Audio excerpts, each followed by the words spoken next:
Na década de 1950, este é o orgulho da União Soviética. O novo avião elegante, um dos primeiros a ser movido a jato.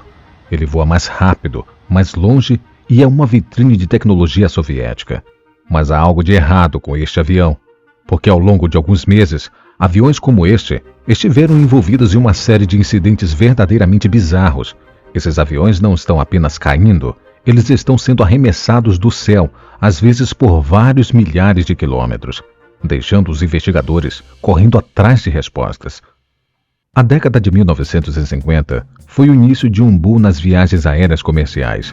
Voar tornou-se mais seguro, rápido e confortável, e aqueles que tinham os meios agora podiam atravessar continentes inteiros em apenas algumas horas, ou viajar meio mundo em menos de um dia.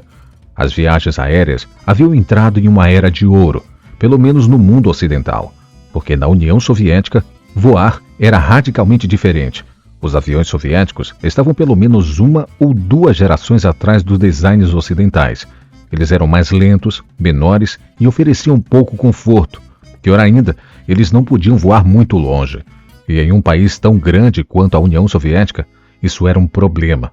Porque voar pelo país, de Moscou a Vladivostok, significava ter que parar para reabastecer pelo menos 6 vezes. A viagem podia levar até 50 horas e era ainda mais cansativa a bordo de aeronaves apertadas e barulhentas que não podiam voar alto o suficiente para evitar o mau tempo. No início do ano de 1950, a União Soviética precisava desesperadamente de um avião novo e moderno. Mas em vez de apenas alcançar o Ocidente, eles estavam prestes a fazer uma aposta massiva em uma nova tecnologia. Então, em 1952, os britânicos surpreenderam o mundo ao apresentar o primeiro avião a jato. O de Havre Comet voou quase 2 vezes mais rápido do que qualquer outro avião antes dele e 4.500 metros mais alto. Desenvolvê-lo foi um esforço enorme que exigiu anos de pesquisa e desenvolvimento, e enquanto os motores a jato ainda não eram relativamente novos e não comprovados, muitos podiam ver que eles eram a próxima evolução nas viagens aéreas, incluindo um famoso projetista de aeronaves da União Soviética chamado Andrei Tupolev, que os viu como uma forma de trazer as viagens aéreas soviéticas para o futuro. Um avião a jato como o Comet reduziria o tempo de voo em 1/3 e permitiria viagens aéreas em grande escala. O problema era que a liderança soviética via os jatos como não confiáveis, com alto consumo de combustível e caros. Um excesso que era melhor deixar para os gananciosos capitalistas ocidentais. Além do mais, o Comet levou quase 10 anos e milhões para ser desenvolvido. Tempo e recurso que os líderes soviéticos não estavam dispostos a investir. Mas sabendo disso, Tupolev tinha um plano. Ele prometeu ao alto escalão soviético que poderia construir um jato para eles em apenas 3 anos. Um avião a jato confiável com ainda mais capacidade de passageiros do que o Cometa, construído por uma fração de custo. Além do mais, um avião a jato de design soviético provaria ao mundo que a União Soviética era tão avançada quanto o Ocidente. Era uma oferta que eles não podiam recusar. Mas como você constrói um avião de última geração como o Comet em apenas 3 anos? Bem, você começa com um atalho enorme. Este é o bombardeiro Tu-16, construído para causar estragos na Europa e para Tupolev, a base de seu novo avião. Tendo acabado de projetá-lo para a Força Aérea Soviética, Tupolev percebeu que já estava no meio do caminho. Ele precisaria largar a fuselagem, mas ele poderia manter os motores, mesmo que não fossem os mais eficientes e um pouco barulhentos. Ele também poderia reutilizar asas. Embora mais adequado para bombardeiros de alta velocidade, economizaria tempo de engenharia. Os pilotos podem ter que pousar um pouco mais rápido. Mesmo conceito para cauda e estabilizador vertical.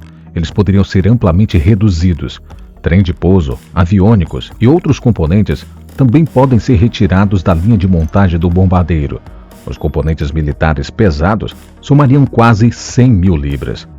Fazendo um avião de passageiros robusto, projetado em tempo recorde e construído por uma fração de custo, a Tupolev nomearia o novo avião como Tu-104. Enquanto a Tupolev dava os retoques finais em seu novo avião, ficou claro que a transição para as viagens a jato não seria tão direta. Em 1954, falhas de projeto no Comet causaram uma série de acidentes trágicos que que levaram ao aterramento da aeronave. O Comet foi banido de voos comerciais por 4 anos, enquanto os investigadores resolviam os problemas. Isso significava que quando o novo avião a jato da União Soviética fez seu primeiro voo de teste, em junho de 1955, os soviéticos de repente se viram com o único avião a jato operacional do mundo. Mas em vez de tomar isso como um sinal de cautela, eles aproveitaram a oportunidade de propaganda. Enquanto o 110 ainda estava passando por testes de voo em 1956, uma delegação de líderes soviéticos voou para a Grã-Bretanha a bordo do novo avião. O avião de aparência libertina pegou muitos desprevenidos. Especialistas em aviação e repórteres britânicos, ainda se recuperando do pouso do Comet, foram levados ao frenesi. A empresa estava convencida de que os soviéticos haviam avançado anos à frente do Ocidente com um design muito maior e tecnologicamente superior. Para os soviéticos, foi uma propaganda inesperada e não seria a última vez que exibiriam seu novo jato. Nos meses seguintes, o avião 104 visitou cidades em toda a Europa. A cada vez, multidões cumprimentavam a aeronave e os designatários tinham a oportunidade de se maravilhar com a tecnologia soviética. Em 1957, um 104 até apareceu no Paris Air Show, marcando a primeira aparição por aeronaves não ocidentais. Alguns meses depois, o novo avião voou até os Estados Unidos para outra visita de Estado, marcando a primeira travessia transatlântica de um avião a jato. Para os soviéticos, o 110 era uma grande vitória de propaganda, e desenvolvê-lo rapidamente a partir de um bombardeiro parecia um golpe de mestre de gênio. Mas os primeiros sinais de problemas já começaram a aparecer. Comparado a outros aviões, o Tu-104 era difícil de voar. Os pilotos reclamaram dos controles pesados e sem resposta, e o enorme peso da aeronave e as asas altamente inflechadas tornavam o voo em baixa velocidade particularmente desafiador, e aterrissar em aeroportos civis movimentados era um assunto delicado. Os pilotos tinham tanto medo de estolar que era prática comum pousar o avião em velocidades mais altas do que o planejado. Parar era outro problema. O avião não tinha freios a ar, nem reversores de empuxo, e tinha um conjunto fraco de freios nas rodas. Um paraquedas disparado às pressas costumava ser a única coisa que impedia o avião de continuar além da pista. Mas as reclamações foram rejeitadas pelas autoridades soviéticas, isto é, até 1958, quando o avião começou a exibir comportamentos impossíveis de ignorar. O primeiro sinal do problema veio em fevereiro, quando um CSA-104 entrou em turbulência, o que fez com que os motores pegassem fogo. Sem energia, a aeronave caiu a 20 mil pés, antes que os frenéticos pilotos conseguissem reacender os motores. Um mês depois, outro 104 também enfrentou um clima turbulento. Desta vez, a aeronave foi arremessada para o céu e os pilotos não conseguiram impedi-la de subir até 44 mil pés, mais alto do que o avião jamais deveria voar. Por fim, a aeronave parou e começou a cair de volta à terra antes que os pilotos conseguissem recuperar o controle. Apesar dos quase desastres, as autoridades soviéticas foram rápidas em culpar os pilotos, mas os incidentes continuaram. Em agosto, outro 104 foi misteriosamente lançado ao céu. Mais uma vez, a aeronave estolou. Desta vez, os pilotos não conseguiram se recuperar e, tragicamente, não houve sobreviventes. Apenas 2 meses depois, um 110 voando entre Pequim e Moscou foi mais uma vez lançado ao céu. Desta vez, o piloto heroicamente transmitiu detalhes pelo rádio enquanto os problemas aconteciam. Embora não pudesse salvar a aeronave, a informação transmitida pelo rádio seria fundamental. As autoridades não podiam mais ignorar a bizarra série de acidentes. Havia claramente algo errado com o avião. Mas, notavelmente, eles não enterraram a aeronave. Em vez disso, deixaram continuar transportando passageiros, enquanto eles ainda trabalhavam para desvendar o mistério. Eventualmente, os investigadores perceberam que a causa eram fortes correntes acidentes que os pilotos não conseguiam neutralizar, e as origens derivadas do bombardeiro da aeronave foram pelo menos em parte as culpadas.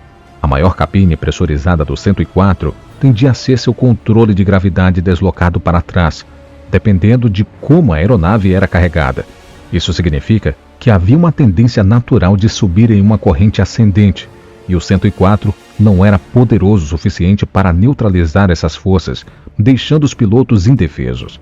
Várias modificações de emergência foram feitas e as aeronaves foi impedida de voar acima de uma certa altitude, mas não antes de outro incidente em 1959, quando outro 104 atingiu uma corrente ascendente antes que os pilotos conseguissem se recuperar.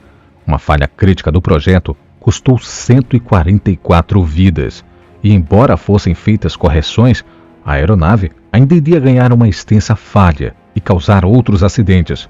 O mais comum era ultrapassagens de pista, graças à natureza complicada de pilotar um avião de passageiros de bombardeiro pesado.